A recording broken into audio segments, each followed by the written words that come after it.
as a keynote with Greg Groce from Xprtise and Bob Mosher from Apply Synergies, and I believe they have a special guest from Colgate-Palmolive helping them out today. So I'll go ahead and introduce Greg and Bob and let them take it away. Greg Groce is the managing director of the U.S. at Xprtise and has over 20 plus years of learning and technology experience. As you'll see, he's a recognized leader in the workflow learning industry and early adopter of the 5 moment of need methodology, and regularly hosts or participates in L&D and industry-specific events. Fortunate to have him with us today. Bob Mosher is a senior partner and the chief learning evangelist at Apply Synergies. It's a strategic consulting firm that specializes in helping learning organizations design, develop, and measure effective learning and performance support strategies to meet the 5 moments of learning need. They are going to be discussing today how workflow learning improves productivity and performance. So everybody, please join me in welcoming Greg Groce and Bob Mosher. Guys, the virtual floor is all yours. Well, thanks so much, Bobby. Hopefully you're hearing me okay. Greg, good to have you here, friend. What about myself? Everyone hear me? Bobby? Yes. Yep, coming through great. And Darren, you okay? I'm good, thank you. Brilliant. Thanks, friends. Welcome. Bob Mosher here, as I said a moment ago, and there we are on the screen. Pictures, info, contact stuff. Of course, we're available through the event. By all means, reach out. Love to talk more about this incredibly exciting topic that has changed my career, to be honest with you. So there we are, Greg and Bob. Let's go on the agenda, Greg. So we'll take a look at what we have coming up. We're really going to about 4 basic areas, friends. Obviously, do a little bit about who we are so you're comfortable with our background and experience in getting here. Most important, really, thing is that why is this such an important thing to us right now? And why should we care? So we'll go into that a bit deep and how it profoundly affects training. How do you do this? We only have a half an hour, but we will touch on ideas and show examples of how you actually can begin to make this remarkable change in the way you look at learning and approach performance with your organization. And of course, throughout the presentation, use chat, we'll get pinged, we'll have Q&A at the end. And of course, the beauty of virtual is that we can be reached well beyond this event through the terrific platform that these folks have here at the Opal event. So appreciate that. A little bit on who we are. Two things on us. Apply Synergies. We are a consulting firm here in the States. We are built on this whole idea about workflow learning. It's what we do exclusively, and we're proud to be the pioneers of what's known as the 5 moments of need learning methodology that is actually in the back of what enables workflow learning the way we'll talk about today. Yeah, and at Xprtise, we're simply a boutique consulting firm, and we specialize in implementing 5 moments of need-based solutions. So all of our strategic consultants, instructional designers, and analytics folks are certified in the 5 moments of need discipline. And we actually have a software platform, a SaaS-based software that enables the methodology. And what we like to say at the end of the day, get the contextual information within 2 clicks and 10 seconds. Brilliant. And that is what this is about. So friends, I'm going to do a little bit about what workflow learning is and isn't, which is an important distinction to make, because I think in the L&D space, we have thought we've had this for years, but we really haven't. Let's talk about that a bit. So guys, here's my favorite slide. I've done this a zillion times. The reality is our learners go through 3 things to be competent. They have to master stuff. They have to move into applying it on the job. And in today's world, my goodness, they have to remain so.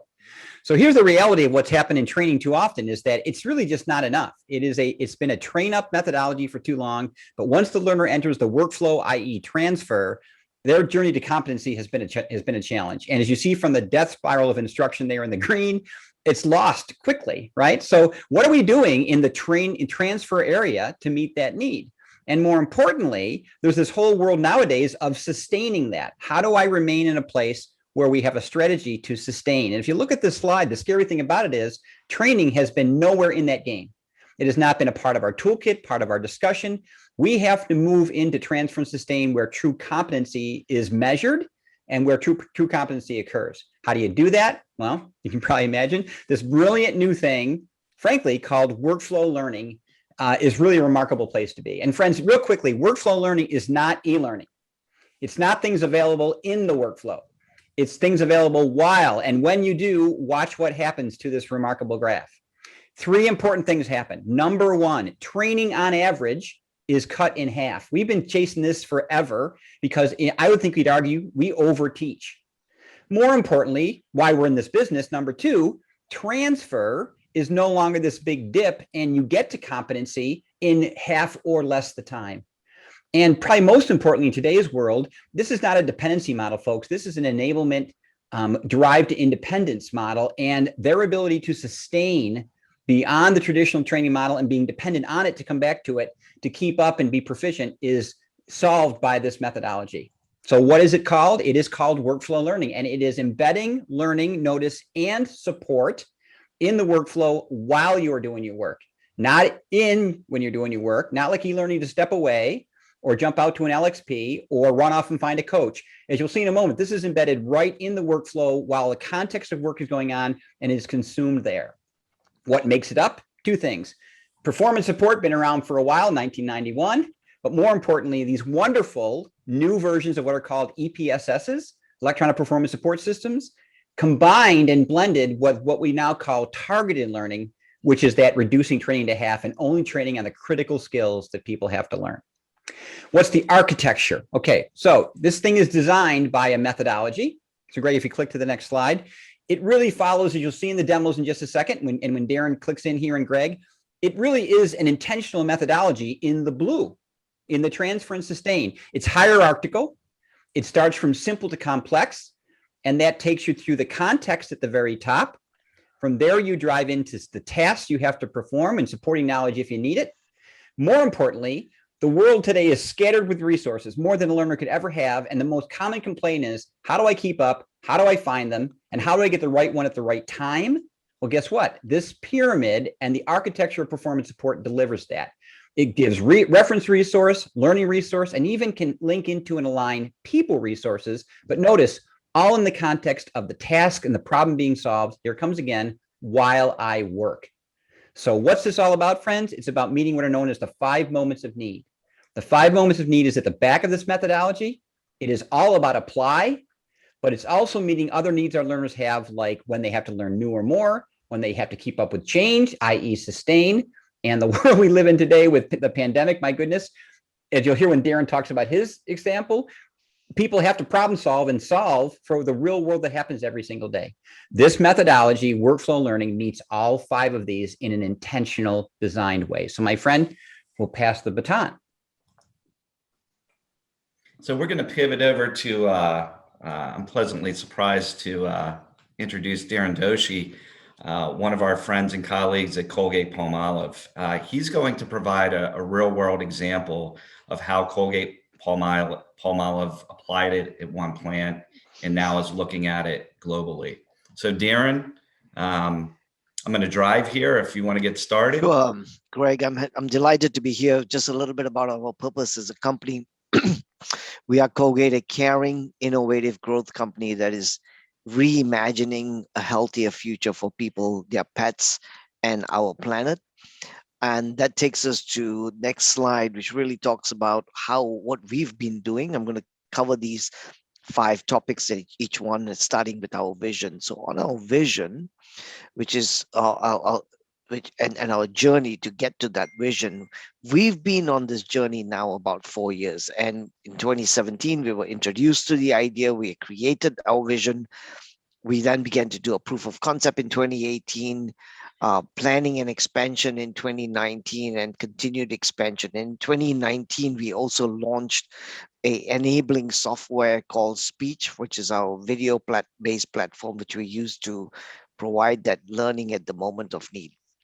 So it's been about 4 years. We're now moving globally. We've got, by the end of this summer, we will have nearly 60 experts globally on 5 moments of need, and that is now starting to give us some of our great examples of building it once, deploying it everywhere. On to the next.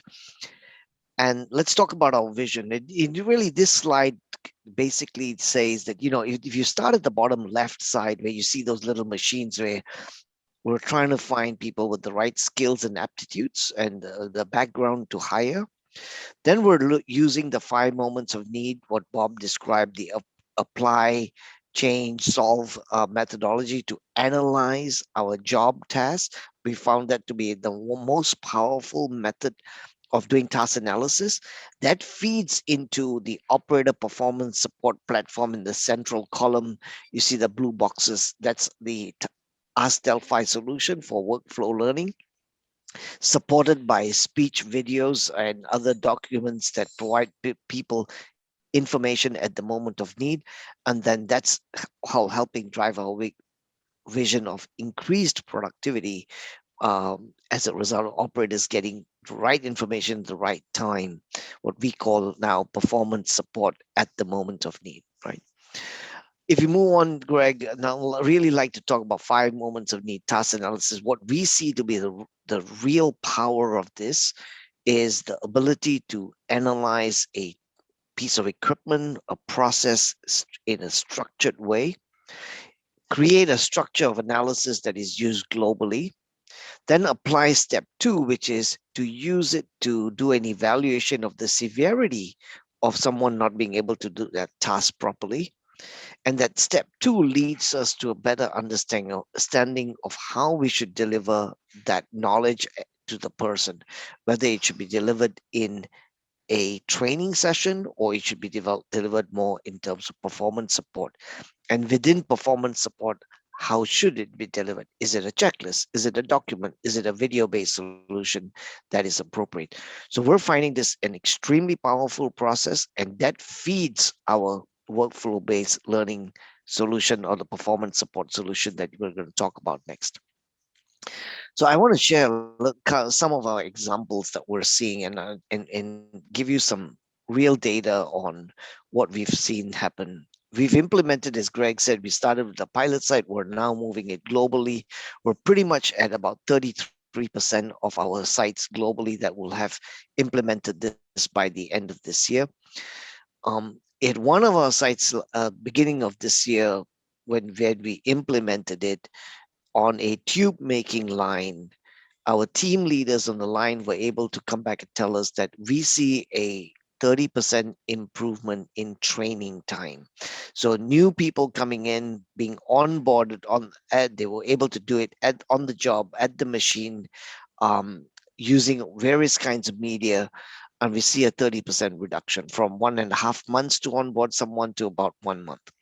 We're now then as we began to engage other people, what we heard feedback from our technicians was 100% of them, the 28 who asked, want to see it implemented in other lines. Some 70% said this was helpful, and it was especially helpful for new employee and internal movement.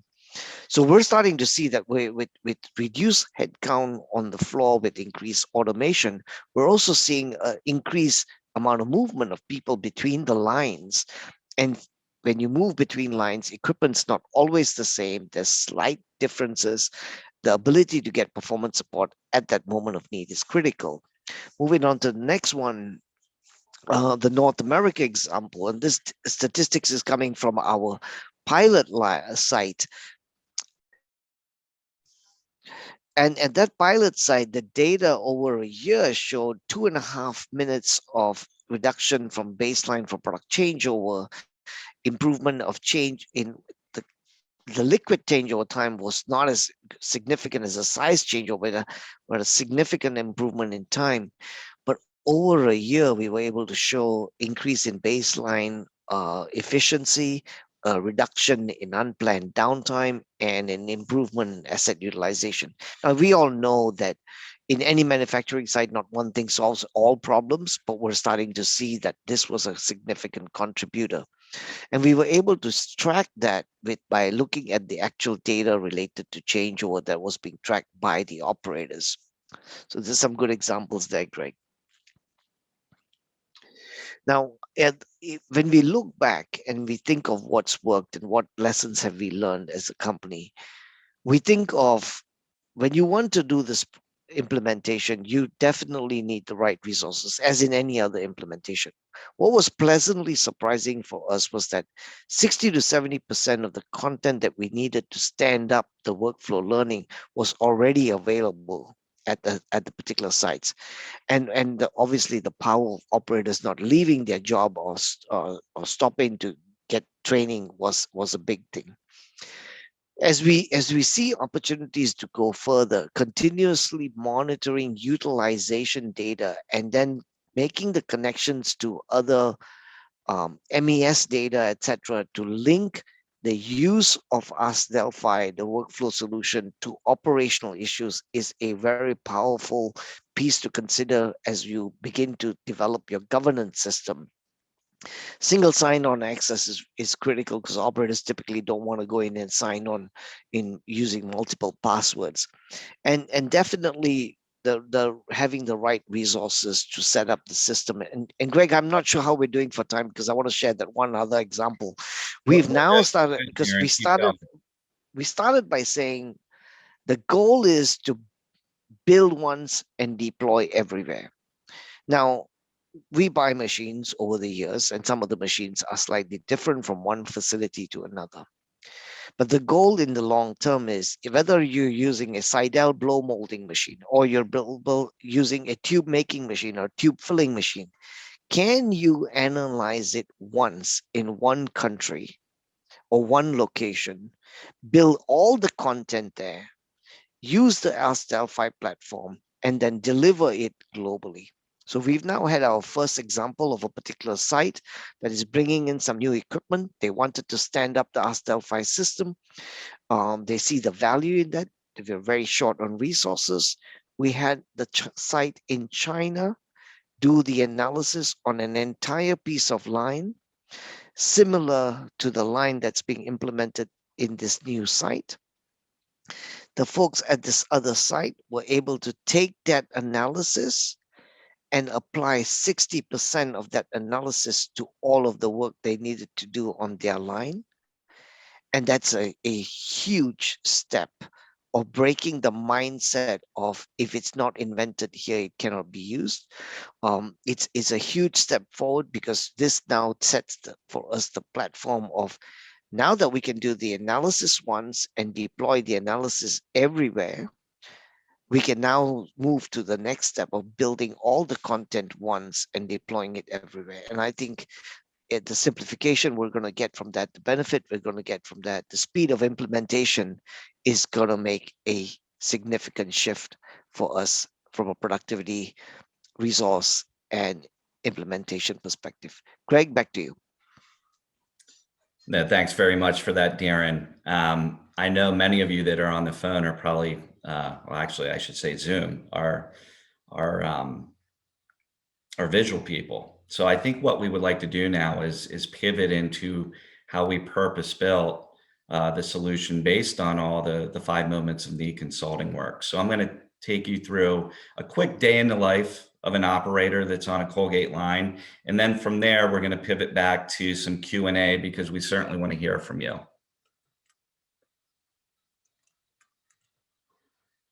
So Darren, can you see the actual solution itself? No, I'm still seeing the slide, workflow learning. All right, let me stop share.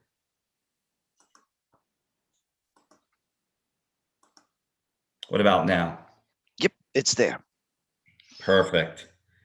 So for all you visual people, imagine you're on a tube making line. So we all know Colgate's toothpaste product or the main organic product.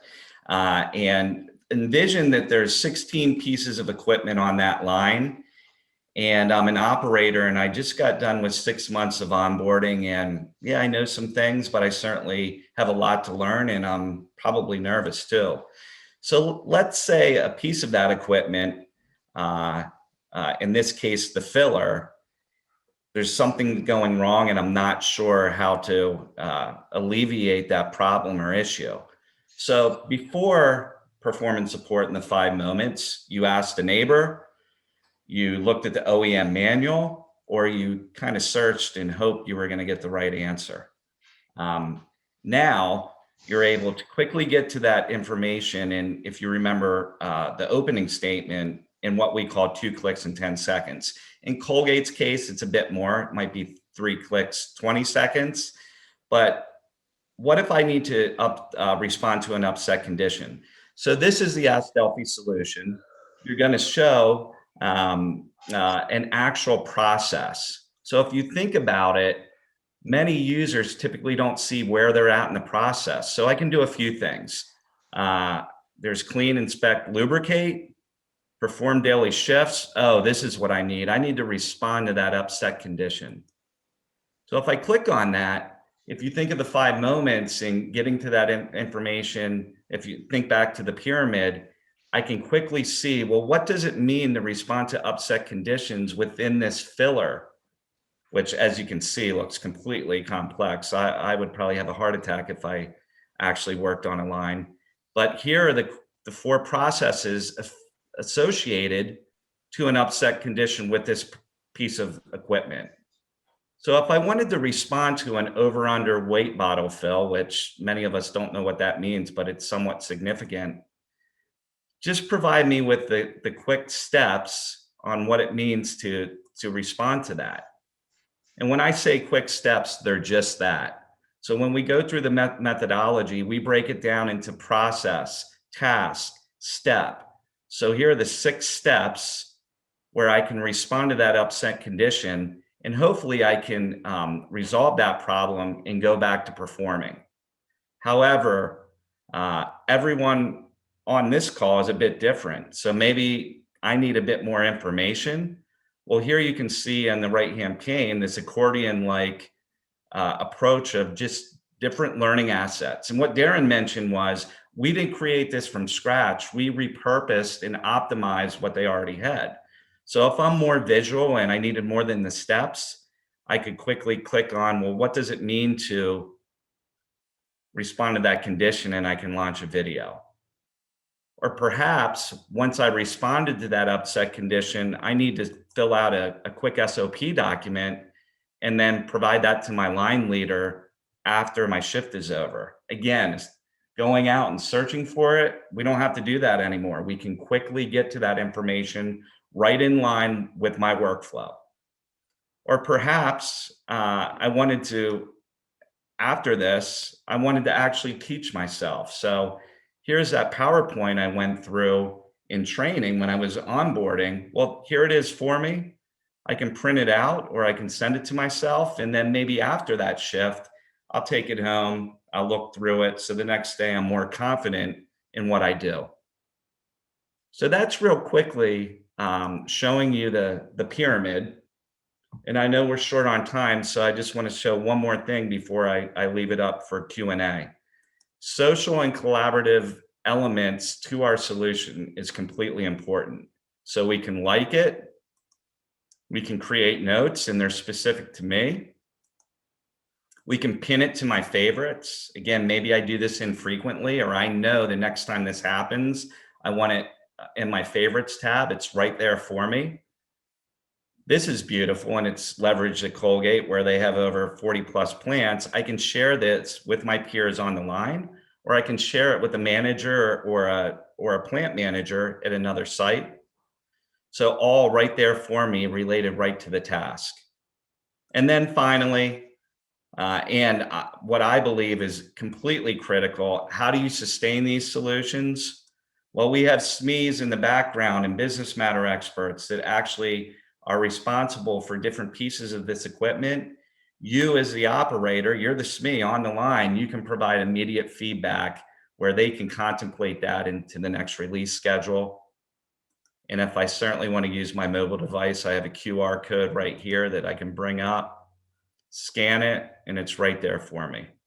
So that's just a quick glimpse into what Ask Delphi looks like, enabling the 5 moments of need methodology. And we purpose built it to really just speak to the operator on the floor, just giving them that information, and again, in what we call 2 clicks in 10 seconds. So I'm going to stop share. I'm going to open it up for Q&A. And Bob, if you want to unmute and maybe lead that on our side. Sure. For some reason, my video is not able to come back on again, but I am here. While we're waiting on questions, friends, a lot of times that wasn't on purpose, but a common question is, where do you start, right? And so very quickly, Gary, if you want to go to the next slide, there are really 3 things you can do right away. Honestly, everyone has a performance problem going on right now, particularly with COVID, right? Find a place, this isn't a training challenge. This is a performance challenge, and it can be a very direct, specific one. Demonstrate results by building something. Build what we call a proof of concept. It's not a huge thing. You saw a finished product for Darren's work and what Greg just showed, but these things start out very small, frankly, when they begin, way smaller than a training object like a lesson, a unit, or a curriculum.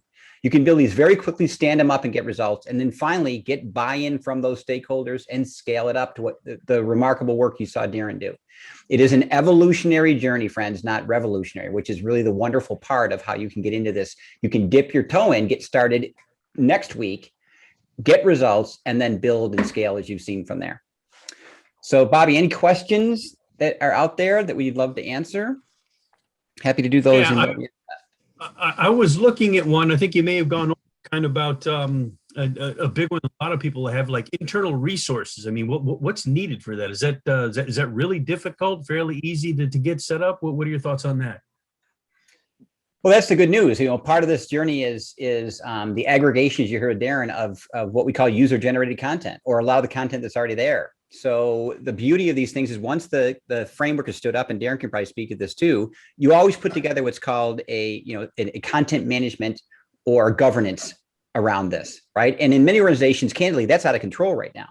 So one of the wonderful things that this can do for you, besides what you saw built, is it can get your arms around the scattered information that's out there, who maintains it, how often, and those are the discussions that we have. And again, depending on the size of the project, usually depends on the support that's in the back end. Darren, do you want to speak to any of that? Bob, I think sometimes people think that any technology can be stood up without any resources when it doesn't, it doesn't happen. So the truth is it requires resources. What we've done is at every site we've implemented this, we've identified a lead person and a backup person. The lead person and the backup person get to understand how to manage to load the data to the Ask Delphi workflow system. I think it is no different from standing up any new technology. The first round is always takes effort, and it gets easier as you move forward. The technology question always comes up, and Bob, you said kind of a magic word there about the governance. So my follow-up was going to be something about who updates and changes this information. You had somebody dedicated to set it up. Is that typically the same individual team that makes the updates and changes throughout the life? Bob, I can take Please. that one as well. What we've done, Bobby, is that within our website or within our solution, each page is owned by different people as things have progressed. The initial couple of people have stood up the system, but now we've transferred ownership. And so when you see something not accurate, or it's not the best practice, you can send feedback to that individual and have that person updated. And if I can speak for the L&D folks out there, how long have we been waiting for this? I mean, we have owned maintenance forever in our world. We build our e-learning, we have to redo it again. We build our courses, we have to redo it again. We've been talking about user-generated content and curating content for, I think, 10 years now, but we've never tackled it. This wonderful world, because it lives in their workflow, they own this stuff and want to own it because it's something that's helpful for them. So really a brave new world when it comes to that side of it. And Bob, what we're seeing is that we're seeing employees at our factories sharing their personal cell phone numbers on this voluntarily, and others can contact them off shift, whatever time. It's a whole different world. Interesting. So we've got a couple more questions from the audience here, and I'll hitch up with the first one here. I'm not sure who of the three of you would take it, so I'm just going to pose it to all of you. Does this framework does it take into account like the cognizance of learning styles of all the different learners? Well, I think that's one of my favorite parts about the methodology, and that a lot of questions we're asked all the time is how do you get people to use this? Well, friend, to be honest with you, that's a training mentality, not a performance support mentality. The bottom line is people use things that are helpful. And so the way the pyramid is set up, it makes literally all type of learning assets available that meet different approaches and different preferences. So if I want to do a video, if I want to get a job aid, if I want to get a mentor to help, those are all in that pyramid and all made available. The learner drives, we don't have to control that. We just make it available for them to use on the fly and in the workflow. And I would just add the analytics that come out of this aren't your typical pass fail or your completion. Exactly. It actually surfaces training moments. So if there's some critical KPIs you want to move the needle on, you can use the analytics that say, hey, we might need to develop an e-learning here, send it out to the 30 folks in the plant, have them take it, and then maybe have a town hall in the lunchroom the next day where it's collaborative. You're already confident they're supported while they work. So it makes your training a bit different and more impactful also. Yeah, and that's critical for folks that may or may not be quite as technologically sound. And it sounds like, that there's another buzzword or buzz phrase you hear out there about bite-sized learning. So it sounds Absolutely. kind of self-directed, right? This is finally that. Yeah. Oh, good. So now, does the workflow feed into real-time resource? Resource as far as the resources that are made available. I believe so. Yeah, absolutely. And again, that's my favorite thing, right? The number one complaint of SharePoint, which is not SharePoint's fault, is currency.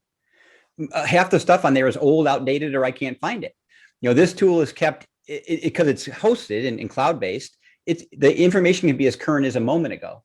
So think about how things change or criticality or something urgent on the line that has to get distributed quickly. This can literally be brought to fingertips in seconds. So the immediacy of it versus the old days of versioning and version control, it's just really where we need to be in the area of content management. Nice. Yeah, no, it sounds like, super convenient, user friendly, which is a key nowadays, particularly for all the large organizations that are out there. And that's why I want to follow up with the last question, Darren. Were you able to kind of leverage what was designed at one plant and apply it to to all the other plants? So I think, Bobby, that's the one I was explaining, that we're getting, it's taken us a while, but we're getting people to see the ability to do that. So for example, we've had an analysis done in China on a piece of equipment, and we've used that same analysis in another location. The second part to that is when we built the Ask Delphi platform, we built a standardized interface irrespective of which plant you are at and what kind of equipment. Pretty much all interface is the same across the world and definitely within a manufacturing site. So it's enabling people to move from one line to another more efficiently. Okay, so yeah, no, great stuff. And everybody in the audience, we've got all the contact information on here for Greg and Bob. So, any further questions, feel free after the event at any point in time to reach out to them. I'm sure they'd be happy to get back to you. And as anticipated, the great session, guys. Love the discussion on all the best practices for implementing workflow learning and the real world success metrics and the ease of use and interoperability, if you will, about the 5 moments of learning need. And also love the breakdown of your journey, Darren. Thanks so much again for joining us, Greg, Bob, and Darren. Have a good rest of the day. You too, Bobby. Thanks very much. everyone. You too. Look forward to hearing more. Thank you. Take care. Bye now. Thank you. Be safe. Thanks.